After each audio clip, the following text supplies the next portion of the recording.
हाँ सर बोलिए, आज का क्या कार्यक्रम है आपका? हाँ जी। सबसे पहले तो सभी मीडिया बंधुओं का मैं हार्दिक अभिनंदन स्वागत करता हूं कि आप सब आए पहुंचे और इस प्रेस कॉन्फ्रेंस को आप सबने सफल बनाने के लिए भागीदारी निभाई। और जैसा कि हम सबको ज्ञात है कि आज भादरा के लिए एक राजनीतिक नुकसान हुआ है।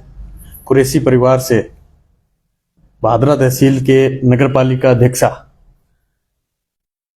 हाजन बैतुल बानो जी का निधन हुआ है। तो पूरे परिवार को, कुरैशी परिवार को मेरी तरफ से आप सबके मार्फत से संवेदनाएं।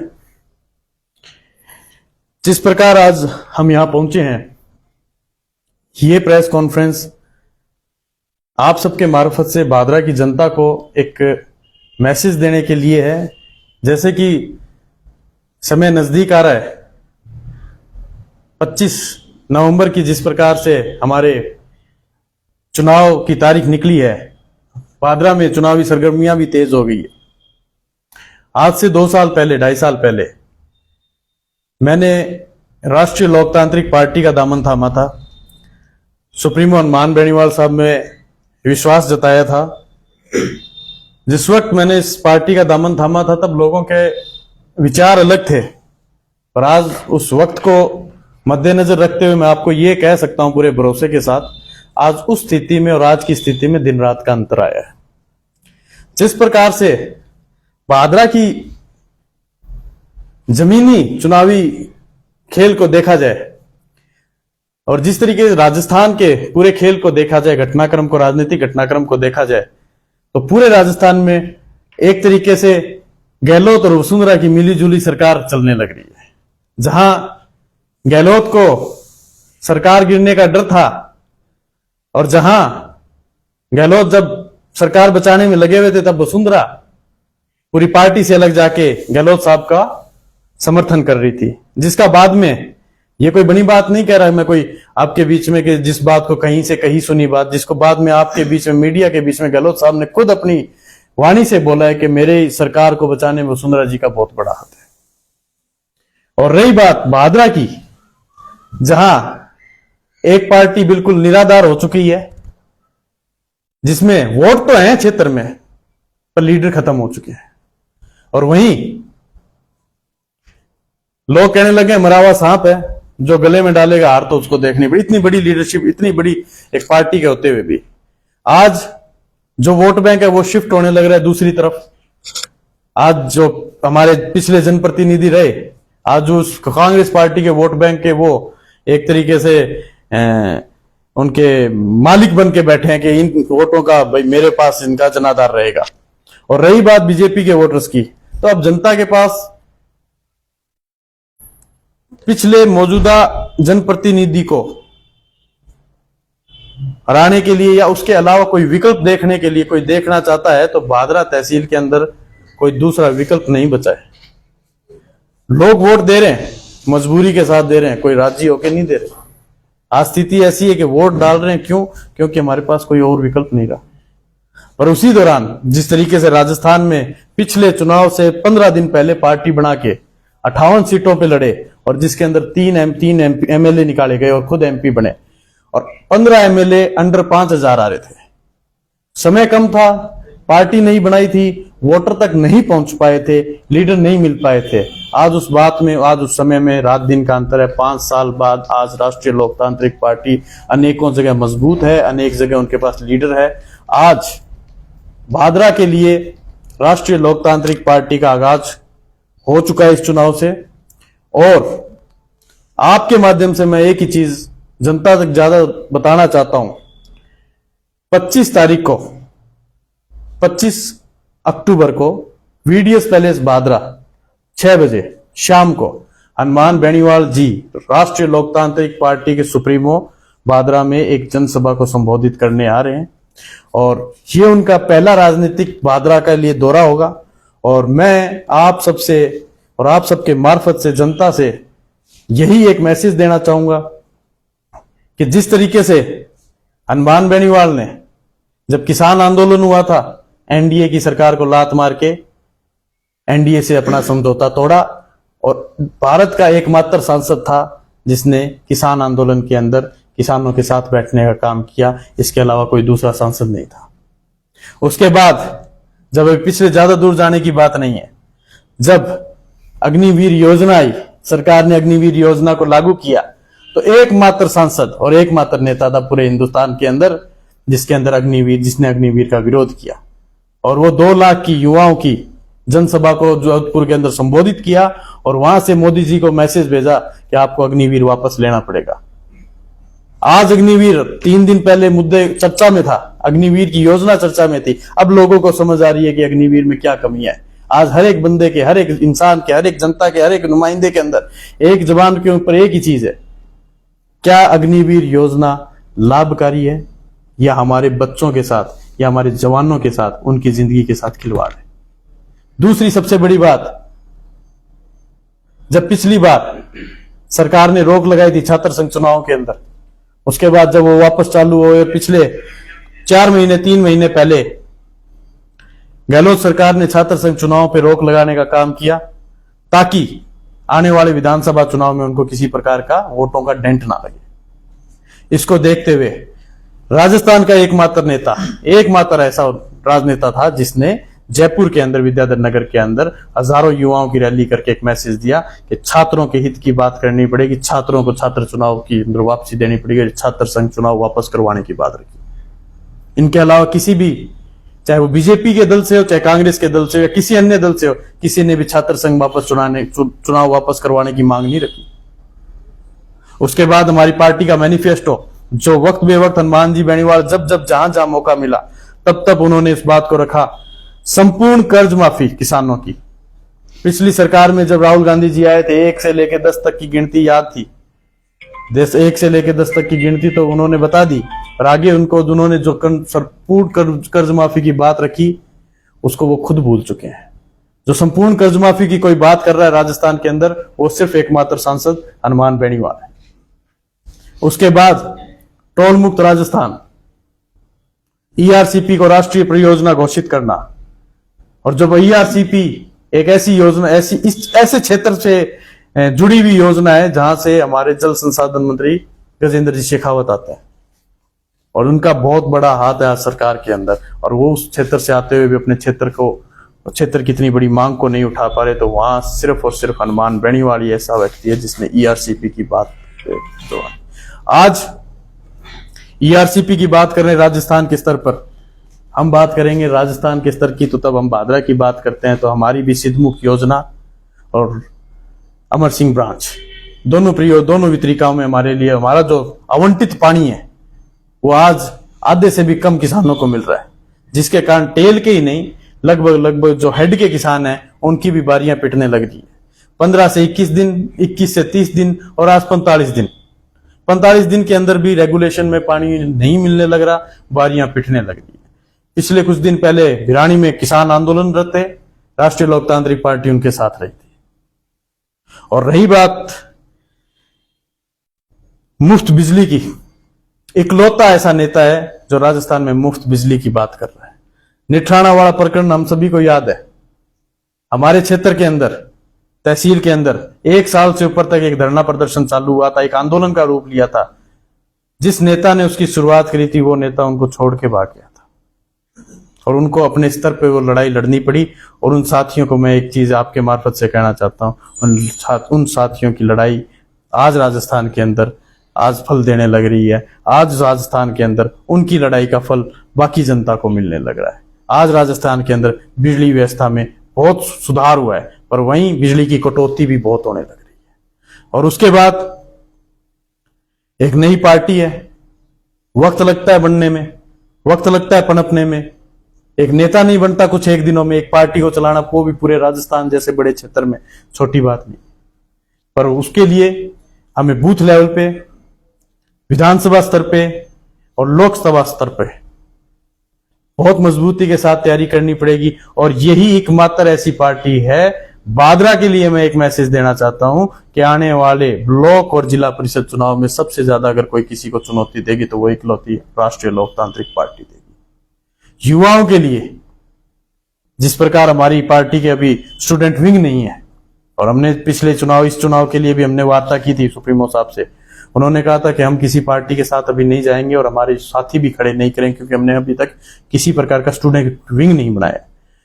पर आने वाले चुनाव के, आने वाले 2-3 साल के अंदर स्टूडेंट विंग भी आपके पास होगा, स्टूडेंट विंग को भी आपके बीच में लाएंगे, और आने वाले छात्र संघ चुनाव में राष्ट्रीय लोकतांत्रिक पार्टी निसंदेह स्टूडेंट विंग के साथ उतरेगी और छात्र संघ चुनाव में भी हिस्सा लेगी। तो जिस प्रकार से मैं आपको कह रहा हूं कि 18 साल के युवाओं से लेके 60-70 साल तक के बुजुर्ग तक एक नया विकल्प राजस्थान को मिलने लग रहा है, जो किसानों और जवानों की बात करने लग रहा है। 25 तारीख को वीडीएस पैलेस में हनुमान बेनीवाल साहब आ रहे हैं। तो आप सबके मार्फत से मैं भादरा की जनता को कहना चाहता हूं कि ज्यादा से ज्यादा संख्या में आए और उनके विचार सुने, ताकि हनुमान बेनीवाल का आप सब तक पता चले, उस इंसान के, उस नेता के क्या विचार हैं, और हमें भी पता चले, और भादरा की जनता में भी मैसेज आए कि इस नेता के किस प्रकार के विचार भादरा के लिए उन्नति और प्रगति के काम कर सकते हैं। धन्यवाद। कार्तिक जी, हनुमान बेनीवाल काफी उग्र मुद्दा उठाने में काफी आक्रोशित दिखे। अपने क्षेत्र में भी 2 बड़ी मांग है, एक बिजली आंदोलन की बात है, दूसरी एक टोल प्लाजा, जो काफी लोग परेशान है, ठगी हूँ। 2 टोल प्लाजा लग रहे हैं, एक अवैध है।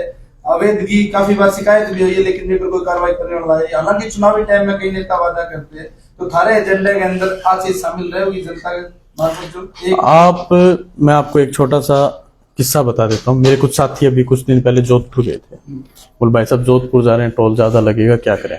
मैं, आप राष्ट्रीय लोकतांत्रिक पार्टी का झंडा बांध लीजिए अपनी गाड़ी के आगे, आपको टोल नहीं लगेगा।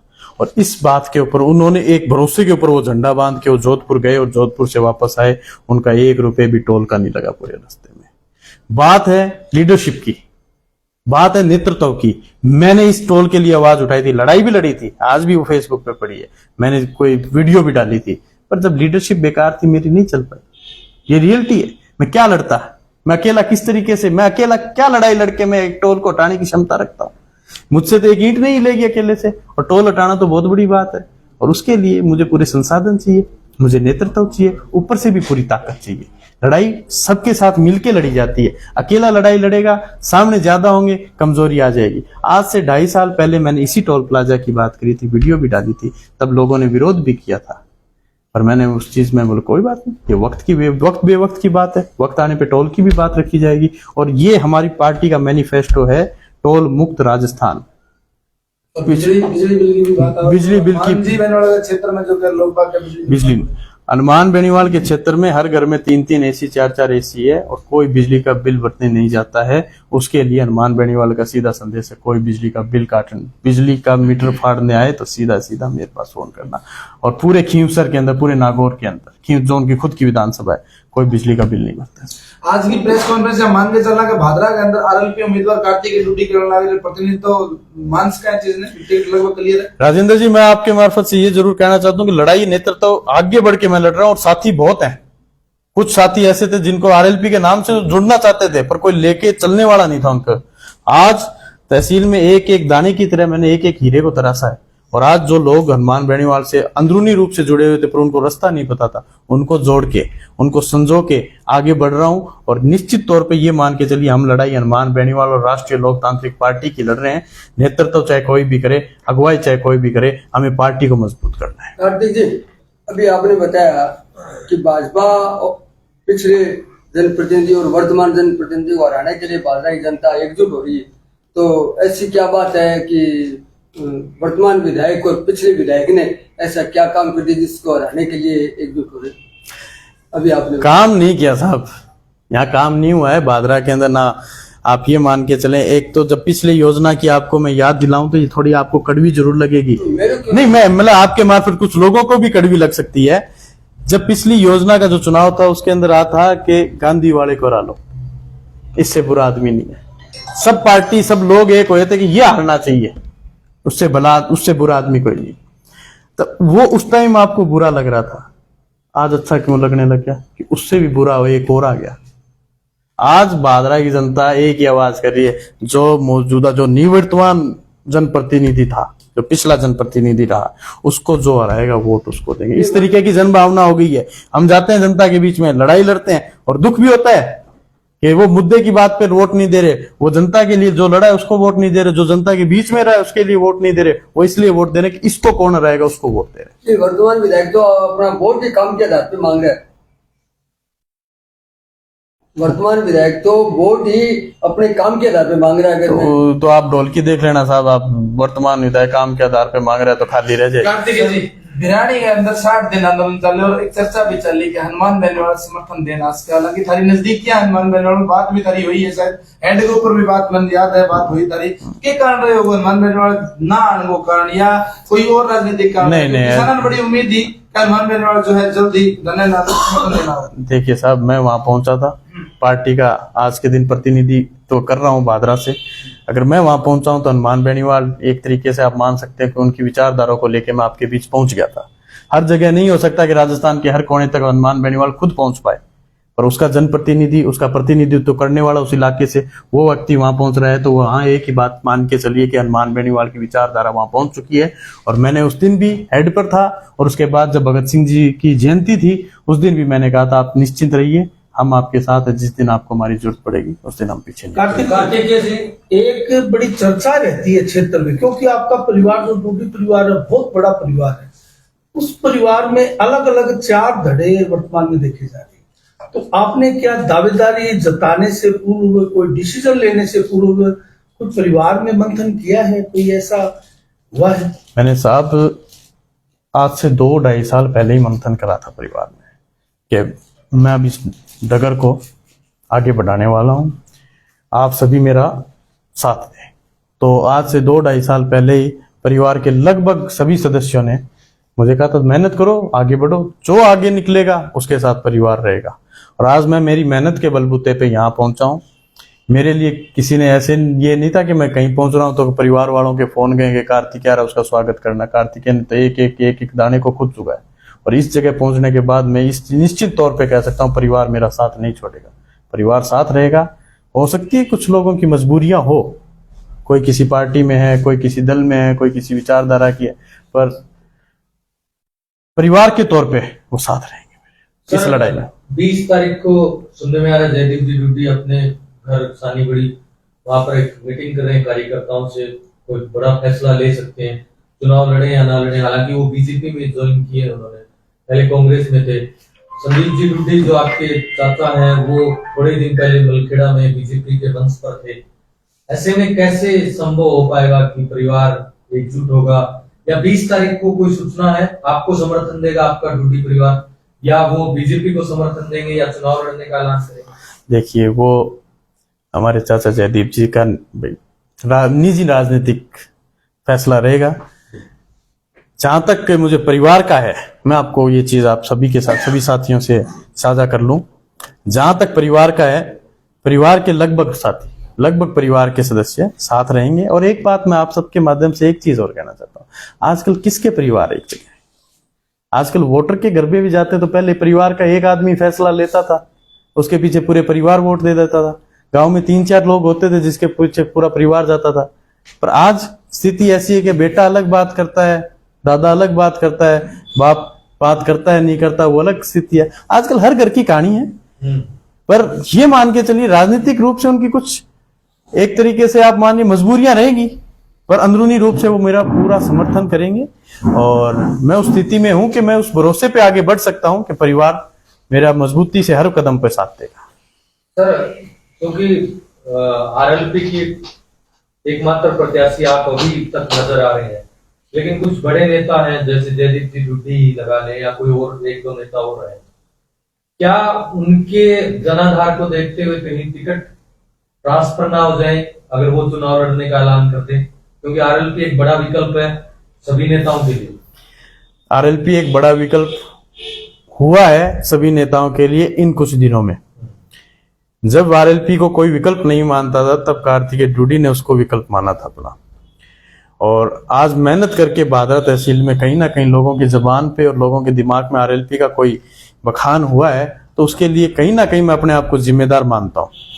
और आज कोई अगर आरएलपी की तरफ जा रहा है तो सभी साथियों कहना चाहता हूं आप सबके मार्फत से कि मैंने एक अच्छी कारी घर के आगे जो एक शाम को कारी लगाते हैं ना, कि बुरी चीजें घर से दूर रहे, नेगेटिविटी दूर रहे, बढ़िया तरीके से मैंने कारी लगा रखी है। जाने की गलती मत करना, अंदर नहीं घुस पाओगे। ऐसे कौन से मुद्दे रहेंगे जिनको लेकर आप चुनाव मैदान में जा रहे हैं?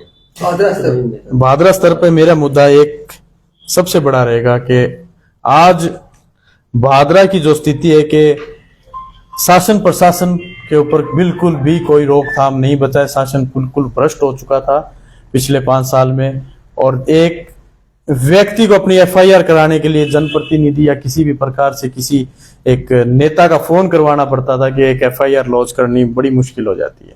और बहुत से ऐसे मामले मेरे पास आते रहते थे जिसमें 156(3) में मैं कोर्ट से इस्तिगासा करवा के एफआईआर करवानी पड़ी थी मुझे, चाहे वो भादरा में हो, चाहे वो गोगामेडी में हो, चाहे वो बिरानी क्षेत्र के थाना में हो। अब रही बात, जब तक आपका शासन प्रशासन तंत्र जब तक सही तरीके से काम नहीं करेगा, आप जनता के अंदर बढ़िया तरीके से काम लाके नहीं रख सकते। मेरा सबसे सबसे सबसे अहम मुद्दा रहेगा कि मेरे शासन प्रशासन में बैठे लोग जनता को, गरीब को गणेश मानकर पूजा करे, उसको आने से पहले उसको पूजे कि बता तेरी रजा क्या है, बता क्या काम से आए। पहले उससे ये पूछा जाए कि काम आपका बताइए। लोग आजकल खुद बताने के लिए आते हैं, लोग सुनने वाला नहीं होते वहां पे। आज आप चाहे बिजली महकमा देख लिए, चाहे सिंचाई महकमा देख लिए, सबसे ज्यादा भ्रष्ट है हमारे भादरा के थाने। आप एक चीज को देखते रहिए, आज इन पिछले चंद दिनों के अंदर भादरा के अंदर तेल पकड़ा जा रहा है भारी मात्रा में, भादरा के अंदर चंदन पकड़ा जा रहा है, शराब माफिया पकड़े जा रहे हैं, और आसपास के क्षेत्र में मैं तो हैरान हूं, 18-18, 20-20, 22-22 साल के लड़कों के पास हथियार पाए जा रहे हैं। आप खुद सोच के देखिए क्या स्थिति है। आप किसी के साथ गाड़ी में बैठे उलझ भी नहीं सकते एक साइड के लिए, पता नहीं कौन क्या हथियार लेके आपके पास आए, कनपट्टी पे लगा दे। ये स्थिति है आज भादरा के अंदर। चिट्टा, अफीम और क्या क्या अनेक ऐसे नशे फैल चुके हैं जिसको आपको मेरे को तो नाम भी नहीं पता साहब उनके। और सबसे पहले हमें हमारा तंत्र दुरुस्त करना पड़ेगा, मेरा पहला मुद्दा। दूसरा मुद्दा रहेगा भादरा के, मैं जितनी राजनीति जानता हूं, जनता को काम पड़ता है 5% को, 95% जनता मांगती है मान सम्मान और इज्जत। मेरा परिवार बना था इज्जत और अपनायत के दम पर। मुझे वो इज्जत वापस कायम करनी है, वो अपनायत वापस काम करनी है कि इस घर में जब चले तो एक नेता को देखते हुए ना चले, ये देख के चले परिवार का ही एक मेंबर है, परिवार का ही एक लड़का है जो आज भादरा का नेतृत्व कर रहा है या कुछ लोगों का नेतृत्व कर रहा है, एक जनप्रतिनिधि के तौर पर बैठा है, तो हमारा घर का बच्चा है। ये दूसरी थी। तीसरी चीज, भालू दिखाने बहुत आएंगे, चुनाव भालुओं पे चलता है। लोग भालू बन के वोट दे देते हैं, 5 साल फिर भालू बने रहते हैं। मैं एक ही चीज कहता हूं, काम वही देखो जो होने वाला हो, काम वही पकड़ो जो आप करा सकते हो। आज भादरा का सबसे बड़ा जो तंत्र खराब हो रखा है वो सिंचाई तंत्र है। भादरा का नहरी तंत्र बिल्कुल बेकार हो चुका है, जिसके लिए आपको लड़ाई लड़नी पड़ेगी। इंटरस्टेट, आज हरियाणा हमारा पानी नहीं दे रहा, आज हरियाणा हमारा पानी नहीं दे रहा, तो उसके लिए किसानों की आवाज उठाने के लिए नेतृत्व तो चाहिएगा। उन किसानों की आवाज कोई संसद में या विधानसभा में उठाएगा, तभी तो इंटरस्टेट मामले सुलझेंगे साहब। आज एक यहाँ का किसान आवाज उठा के रह जाएगा, हरियाणा का किसान, हरियाणा की सरकार क्यों उसकी सुनवाई करेगी? वो अपने किसानों की ज्यादा पहले सोचेगी। हमारा जो 564 क्यूसेक जो पानी है और जो हमारा अमरसिंह ब्रांच का पानी है, उसको पूर्ण रूप से हमें मिले, इस चीज की लड़ाई हमें सदन में लड़नी पड़ेगी, हमें विधानसभा में लड़नी पड़ेगी। इंटरस्टेट का मामला है, स्टेट को और सेंटर को मध्यस्थता करके इस मामले को सुलझाना पड़ेगा। इसके लिए लड़ाई लंबी लड़नी पड़ेगी। इन मामलों को समझिए साहब, ये सबसे बड़ा तंत्र है हमारा। प्रशासन को सही रखना है, भ्रष्ट मुक्त प्रशासन हो, सिंचाई तंत्र सही हो। तीसरा सबसे बड़ी बात, यहाँ पे आम मानस की जनता की सुनवाई हो। ये मेरे अहम मुद्दे रहेंगे और अपनायत की राजनीति हो, ना कि वोटर की और नेता की राजनीति। कार्तिक डूडी एक युवा चेहरो, एक बड़ो आंदोलन प्रिंस कार्ड जो भादरा में चेहरो सामने आया। बिंगे बाद में कार्तिक के लगातार आंदोलन भागीदारी ली, चाहे वह गांधी गोकुशी के प्रकरण हो, चाहे किसान आंदोलन हो, चाहे बिजली आंदोलन हो, लगातार भागीदारी। लेकिन जनता की एक संशय है कि लगातार कार्तिक आंदोलन में सिरे चढ़ाने में नाकामयाब रहे और कार्तिक आंदोलन छोड़ के चले हुए हो गए। क्या कहना चाहोगे? कहना इसमें यह है साहब, मैंने सबसे पहले प्रिंस की आप बात करें, आंदोलन नहीं, वो एक घटना थी गलत। उसमें क्या होता, बच्चे की एफआईआर नहीं हो रही थी, लड़ाई लड़ी, प्रशासन को घेरा, सरकार को, थाने को घेरा। उस बारिश में जब घेरा तो उस टाइम की जो सीआई थी वो सस्पेंड होके गई। ये आप इसको जीत मानते हैं या हार मानते हैं, ये आप सोचिए। मैंने ऐसे जो सीआई थी मौके के, उसको सस्पेंड करवाने का हम सब ने मिलकर काम किया। उसके बाद वो एफआई भी और पोस्को कोर्ट में उसका मामला भी चल रहा है मानगढ़। दूसरी बात, जब डीएपी की लड़ाई लड़ी तो यहाँ रोड पे बैठा, रोड जाम किया, केस लिए, पर रात को जब डीएपी लेके उठा, जब उठा तब डीएपी लेके उठा। मेरे को तो नहीं लगता मैंने किसी भी प्रकार से हार देखी। जब यूरिया की बात आई, वही रोड रोका बादरा के अंदर, यूरिया रात को दिलवाई, रात को टोकन बंटवाए 2 बजे, और किसानों को सुबह जब खेत में पहुंचे तो उनके कंधों पे, उनके घरों, उनके खेतों में यूरिया पहुंची हुई थी। तो इसको भी मैं अपनी जीत मानता हूं। उसके लिए कोई मुझे हार के लिए मानता हो तो उसके लिए अब इससे ज्यादा मैं कुछ कर नहीं सकता। और रही बात गांधी आंदोलन की, गांधी आंदोलन में कार्तिकेय कोई भागा नहीं था। कार्तिकेय ने साथियों को बचाने का काम किया था। जब प्रशासन हावी हो गया था, मैं वकालत का स्टूडेंट रहा हूं, मैंने वकालत करी है, मुझे पढ़ाई में सिखाया कि बंदूक सिर्फ फौज को मिली और डंडा सिर्फ पुलिस को मिला, और इनको चलाने की ताकत भी इन दोनों के पास ही है। आम जनता के पास किसी भी प्रकार से सामना करने की ताकत नहीं है। जब प्रशासन हमारे ऊपर हावी होने लगा, मैंने सभी साथियों पीछे हटने का काम किया, क्योंकि एक बच्चे के सिर में अगर चोट लग जाती है, ऐसी कोई चोट लग जाती है जिसके उसके जीवन की हानि हो जाती, उसका जिम्मेदार कौन होता? राजनीति तो मैं आगे भी कर रहा हूं और आगे करता रहूंगा, मेरी राजनीति को कौन रोक देगा? पर उसके जीवन लीला खत्म हो जाती, वो दाग कौन धोता फिर सारी जिंदगी? मैंने एक एक व्यक्ति को पीछे हटाया, एक एक बच्चे को पीछे हटाया। सारी रात मेरा फोन चलता रहा, लड़के पूछते रहे भाई साहब क्या करना है।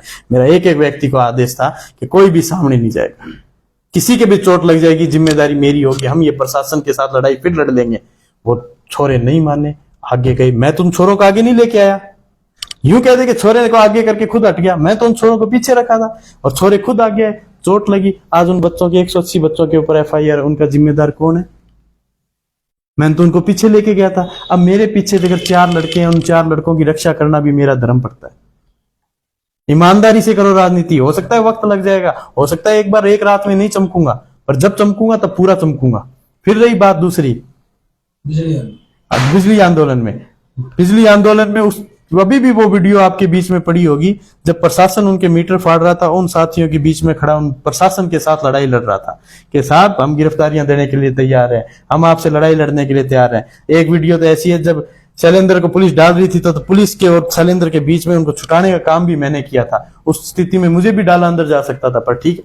पर जब वहां पे एक मीटिंग हुई छोटी सी चौक में, गांव के ग्वांड में, और वहां से बोले कि हम जो धरना स्थल था बस स्टैंड की तरफ चलते हैं, तो हमारे साथी गुलशन जी वहीं थे। बोले आ जाओ भाई साहब, आप, मेरा ननियाल है, मुझे रास्ता पता है, आपके साथ गाड़ी में बिठा के ले चलो।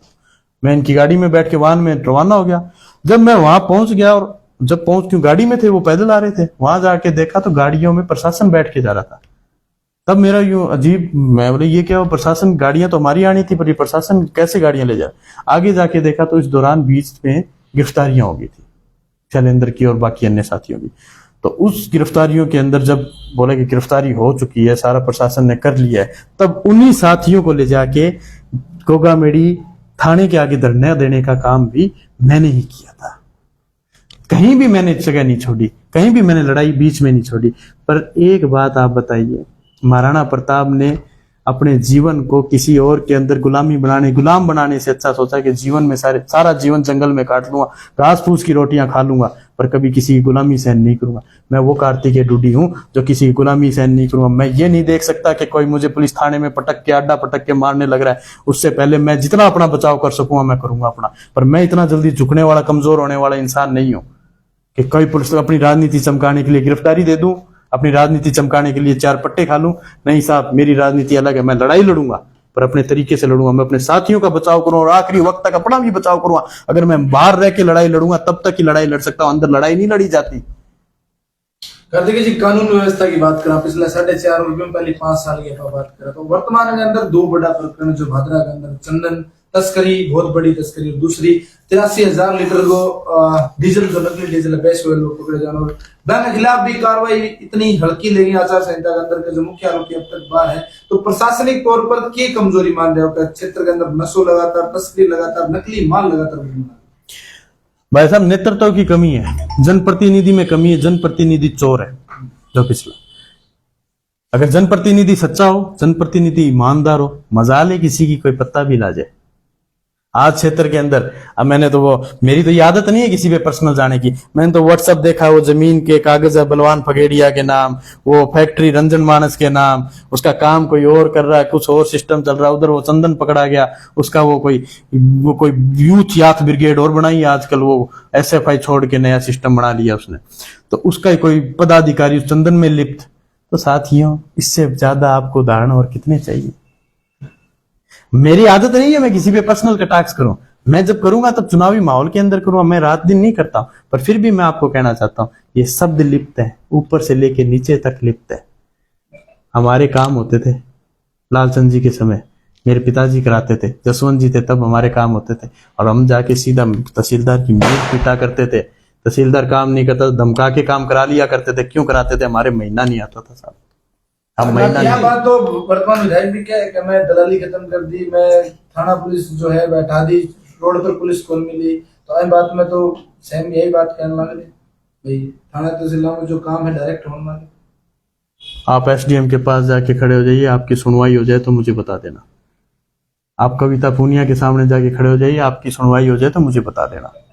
यहाँ से जाने वाला एक प्रशासन का नुमाइंदा जाता है, तब ये कह के जाता है, भाई साहब पेंडा छुटाया हमने तो। नरेंद्र पूनिया DSP साहब गए थे, पीछा छुटा के गए। रणबीर जी पीछा छुटा के गए। पिछला जी अगर पीछा छुटा के गए। सुखराम चोटिया पीछा छुटा के गए। जय कौशिक पीछा छुटा के गए। तो बड़ा आरोप लगा रहे हो। सीधी बात है, एक कर्मचारी काफी टाइम 2 साल 3 साल काम करके जा ठेकेदार पीछा छुटा के गए ये लोग। मैं गलत नहीं कह रहा इस चीज में, मैं सीधा कहता हूं। एक व्यक्ति कहता था, बोले भाई साहब 19-20 तो हम करते हैं राज के अंदर, 19 और 30 नहीं हो सकती, और ये आदमी 19-30 करने के लिए कहता। कार्तिक जी, जिस प्रकार से बलवान पूनिया विधायक बने, उससे पहले उन्होंने अपनी एक किसान नेता की छवि बनाई। तो आज चाहे वो सिंचाई पानी के लिए हो, किसान सड़कों पर है, फसल बीमा क्लेम के लिए हो, किसान सड़कों पर है, खारा पानी पीना हो या यूरिया का आपने जिक्र किया, किसान हर तरीके से सड़कों पर है। तो फिर क्या किसान छवि तो धूमिल हो गई? अब किसान नेता बलवान पूनिया नहीं रहे। अनिल जी, मैं एक चीज आपको बताना चाहता हूँ, सभी साथियों को बताना चाहता हूँ, किसान नेता ना तो 5 साल में, 10 साल में, 15 साल में बनते। किसान नेता छप्पर सिंह जी थे, किसान नेता देवीलाल जी थे, किसान नेता कुंभाराम जी थे। और बादरा तहसील में अगर किसी ने ईमानदारी से किसान नेता का तगमा लिया है तो वो एकमात्र चौधरी लालचंद जी थे। संपूर्ण जिंदगी, संपूर्ण जीवन एक भी भ्रष्टाचार का दाग नहीं लगा, संपूर्ण जीवन कभी भी किसी से घूसखोरी का दाग नहीं लगा। उसके बावजूद एक काम किया था बड़ा, सिद्धमुख को लाने वाले भागीरथ वो थे। सिद्धमुख की लड़ाई लड़ने वाले, इतनी लड़ाई सारे जीवन लड़ने के बाद, उनके जाने के बाद उनको तगमा मिला कि ये हमारे क्षेत्र के किसान नेता थे। आजकल तो 5-4-3-2 महीने में तो 5 साल के अंदर हम ही किसान नेता का तगमा दे देते हैं और उतार देते हैं। वो सच्चे किसान नेता हो तो ये तगमा हम ही देते हैं और हम ही उतारते रहते हैं। जो किसान नेता बनेगा उसको कम से कम 40 साल इस राजनीति में तप करना पड़ेगा। वर्तमान में 14 गांव बरानी क्षेत्र है, वो बड़ो हाईलाइट है, नहर को शिलान्यास भी है कि नजरिए देखने में आ जाती है। साहब, फ्रस्ट्रेशन चरम सीमा पे है। आज एक सपने का कोई आधारशिला रखे, कोई उसका लोकार्पण करे, कोई शिलान्यास करे, उस चीज का कोई इलाज नहीं। आज 14 वीरानी गांव में वो स्थिति है कि हमारे नहर की बात मत करना साहब, कभी आएगी तो हम ले लेंगे, हमें बेवकूफ बनाना बंद करो। वहां पे सिंचाई व्यवस्था के अलावा पेयजल की व्यवस्था सुनिश्चित करी जाए, उन लोगों के लिए बहुत बड़ा फायदे का काम होगा। साहब एक बात बताइए आपको, मैं कहता हूं, सिद्धमुख कैसे आई? सिद्धमुख का पानी था इसलिए आई। सिद्धमुख का पानी था, लड़ाई लड़ी गई, जर्मन योजना के तहत अकाजात का पैसा आया, नहर बनी, क्योंकि सरकार के पास पैसा नहीं था। आज आप उसमें लिफ्ट, कुंभाराम लिफ्ट परियोजना में से पानी लाओगे, कुंभाराम लिफ्ट परियोजना में से पानी कहां से आएगा? IGNP से। IGNP के अंदर खुद एक, मैं कहता हूं IGNP के चीफ इंजीनियर की रिपोर्ट है जिसके अंदर उसने खुद बखान किया है, we don't have a single drop of extra water, हमारे पास एक बूंद भी एक्स्ट्रा पानी नहीं है। तो यहां पे 350 क्यूसेक पानी कहां से लाके देंगे? कहां है उसकी DPR, कहां है फिजिबिलिटी, कहां है उसकी सर्वे रिपोर्ट? बिना आधार के कोई शिला रखे वो आधारहीन शिला है, और ये आधार इन बातों की कोई जगह नहीं होती। अगर जनता मैं तो एक ही चीज कहता हूं, अभी भी भालू बन के वोट देते रहिए। मेरी राजनीति सीधी है, मेरी राजनीति साफ है। पेयजल की सुविधा जो भी जनप्रतिनिधि है उन लोगों को बेवकूफ बनाने का काम ना करे, उनको पेयजल की सुविधा करे। अब उनका सिंचाई व्यवस्था से कोई आना, भाई अब लंबे समय तक कोई लेना देना नहीं रहेगा, क्योंकि लोग उनको बेवकूफ बनाना बंद करो। 20-30 साल हो गए उनको बेवकूफ बनाते हो कि आपके नहर लाएंगे। कहां से लाओगे नहर जब पानी है ही नहीं? जब नगमर सिंह ब्रांच और सिद्धमुख ब्रांच की बारियां पिटने लग रही है, आप वहां पे एक नई नहर की बात करने लग रहे हो। साहब सीधी सी बात है, राजनीति को कितनी भी करो, कितनी लंबी करो, पर जितनी भी करो मजबूती के साथ करो, सच्ची करो, बेदाग करो। आपको थोड़ा समय लग सकता है पर लंबे टिकोगे। आज लोगों ने 15 साल का संघर्ष देखा, सिरमौर बनाया। सिरमौर क्या बनाया? परिवार ने जगह छोड़ दी तब जगह मिल गई। एक बार पीछे परिवार ने 2 जगह होकर चुनाव लड़ा, एक कोई बीच में और आ गया था, उसको जनता आज भी स्वीकार नहीं करती है। एक चुनाव और लड़ा तो पीछे चुनाव लड़ा था, कहां जगह मिली? अब चुनाव लड़ा तो टिकट ही नहीं मिली। मतलब परिवार की फूट की वजह से पिछले चुनाव में भी क्या होता, परिवार ने एक गलत फैसला ले लिया था जिसमें हमें उस टाइम भी साथ नहीं था।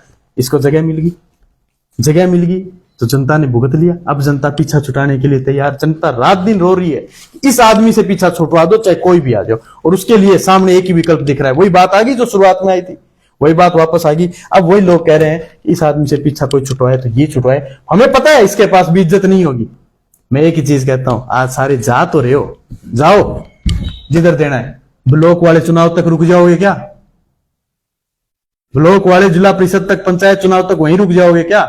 आज तो 80% गांव चला गया, ब्लॉक में तो उतरना पड़ेगा। तो वहां जाओगे या मेरे पास आओगे? और मैं तो भेजने के लिए तैयार हूं, क्योंकि पुराना तो यही घर था, इज्जे को बोई जो आपको है, बटा कौन ही इज्जे कोई।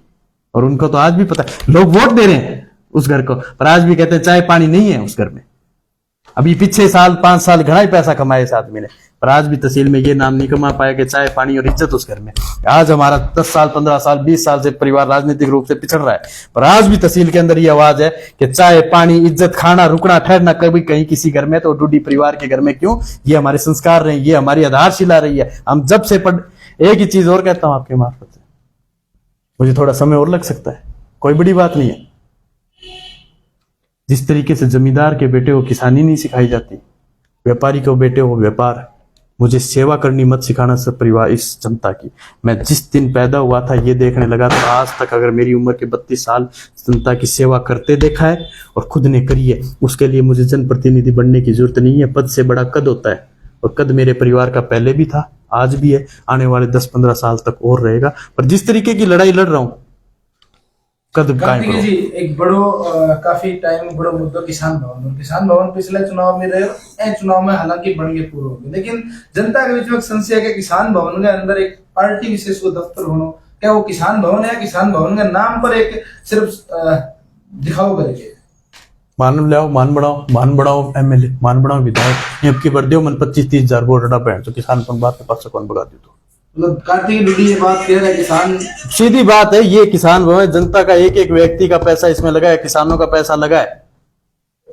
किसी एक व्यक्ति ने कोई खुद के पैसे से नहीं बनाया, इसमें जनता का, मजदूर का, किसान का, तहसील के एक एक व्यक्ति ने अपने खून कड़ी कमाई का पैसा दिया है। 5 रुपए दिए, किसी ने 10 रुपए दिए, किसी ने 100, किसी ने अपनी ब्योंत के हिसाब से 1000, 2, जितने भी दिए। उसमें आपका पार्टी चलाने का क्या काम? मैं मेरे घर में चलाने लग रहा ऑफिस, मेरे पास 5 रुपए होंगे, मैं उधर खोल लूंगा मेरा ऑफिस, जगह पड़ी। मैं किसी और के पैसे की लेके बनाई जगह पे अपना पार्टी का ऑफिस बनाऊंगा? और छुटवाने का दम है तो ये बीजेपी छुटवा देगी अगले कार्यकाल में, जब आपके पास राज आएगा बीजेपी का। और नहीं छुटवा पाए तो राज देके देखो, बार भगा के नहीं मारू तो मेरा नाम बदल दियो। सीधी सी बात है। गलत काम ना तो करता ना सहन करता, मेरी कलम में ताकत होगी भला कर दूंगा, ना तो गलत काम करूंगा ना गलत काम करने दूंगा। मैं तो थोड़ा शुरुआत नहीं हो पाई, इसलिए थोड़ा धीरे धीरे, परिवार का भी मेरे पे वजन है, संस्कारों का भी वजन है। इलाज नहीं है, मैं थोड़ा हैंग हो जाता हूं चलते चलते, पर इलाज नहीं है, गुस्सा आ जाता है गलत काम के लिए।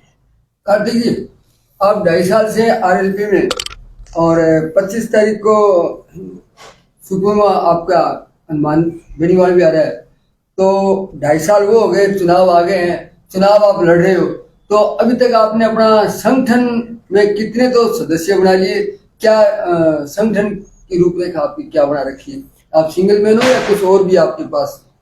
मैं साहब मेरे ताले नहीं दिखाता, क्योंकि नहीं, लोग मैं मेंबर कितने मेंबर बहुत है, मेंबर की कोई गिनती नहीं होती, ये तो जनता है, बढ़ती रहेगी घटती रहेगी। मतलब- मैं उन लोगों में से हूँ, मेरे पास कितने ताले और कितनी चाबी। उम्मीदवार के बाद में मतदाता ही है या कोई संगठन भी आप? मेरे पास संगठन भी मजबूत है, मेरे पास युवाओं की शक्ति भी बहुत है, और मेरे पास सबसे मजबूत है जो परिवार के जुड़े लोग थे, परिवार थे, वो आज भी अंदरूनी रूप से मेरा साथ देना चाहते हैं, चाहे उनके ऊपर 100 मजबूरियां रही हो। दूसरी सबसे बड़ी बात, आपको एक बात कहता हूं, एक तो आपका विरासत में मिला हुआ धन होता है, एक आपकी खुद की ताकत से अर्जित करते हो। मैं मेरी ताकत से अर्जित कर रहा था 2.5 साल से, उसके बाद मुझे विरासत में भी मिला है, पर मेरा लगभग जो विरासत का धन है वो मेरे परिवार ने पिछली साल अडाने रख दिया। उसके लिए मुझे मूल भी भरना पड़ेगा, दुगनी मेहनत करके ब्याज भी भरना पड़ेगा, पर निश्चित रूप से मेरा जितना धन था परिवार का उसको मैं वापस मेरी जगह लाने का काम करूंगा, चाहे मुझे उसके लिए 10 साल और लग जाए। निश्चित तौर पे जनता के बहुत प्यार मिला, तभी आज आपके बीच में इस जगह तक पहुंच गया।